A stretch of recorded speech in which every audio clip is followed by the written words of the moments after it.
You can simulate fire, smoke, and even clouds with atmospheric effects. Open the fireplace sample file and let's make a fire.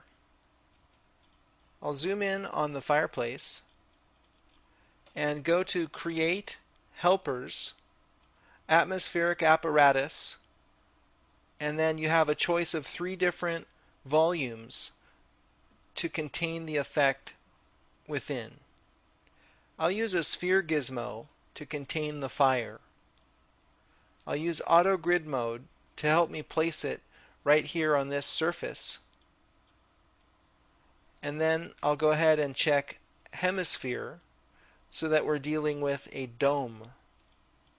Then move the gizmo over and center it more or less in the firebox.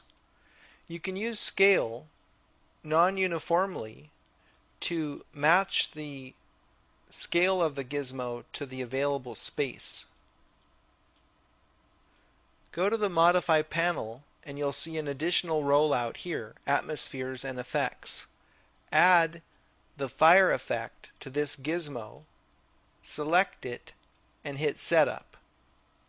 Then you can adjust it here with these parameters. Do a test render to see what you have. And you might see a faint glow with the default settings. You'll have to make some adjustments to the characteristics parameters. Boost the density up to 50, decrease the flame size to 2, and increase the flame detail to 10. Do another test render, and you'll see more of a fireball. Try tendril mode. This is more appropriate for a wood-burning fire like this. And you'll see little tendrils of flame coming out of the wood area. Now this is a very primitive simulation of fire. A third party called Chaos Group makes a plugin called Phoenix, which does a fantastic job of simulating fire and smoke. And I recommend that if this is important to you. But the out-of-the-box atmospheric effect does the job and conveys the notion that there's a fire in the firebox. And it gives you some basic smoke and clouds as well. Now we can add additional interest to this area by using a volume light within the firebox.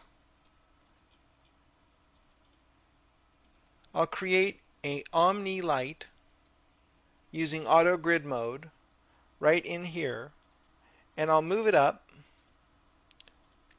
so that it's more or less centered in the volume of the fireplace. Then I'll go to the Modify panel and turn on Far Attenuation, and I'll set the start and end parameters so that it attenuates just beyond the firebox, and the start sphere can be adjusted to control the intensity of the volume light. Go down here and add a volume light effect, select it, and set it up. The workflow is becoming routine now that you're getting used to working with these types of effects. Now in this case I'm trying to simulate the glow of fire. So I'd like to set the fog color to an orange hue, and I will use attenuation and set the attenuation color to the flame tips, which would be more of a yellow hue. Go ahead and render and see what's happening. Make adjustments and render again until you get it looking the way you want. There's no substitute for repeated iterations of adjustment and rendering. Smoke can be simulated in much the same fashion. I'll go up here to the top of the chimney and create a cylinder gizmo maybe on top. And it's really a good idea to look through your camera and position the gizmo so that it looks good from a particular vantage point. That can save you some time. I'll go into this gizmo and add a fire effect, select it and set it up. Down here I'd like to create smoke, not fire, so I'll rename the effect to smoke and hit enter, and then it's identified as such in the atmosphere list.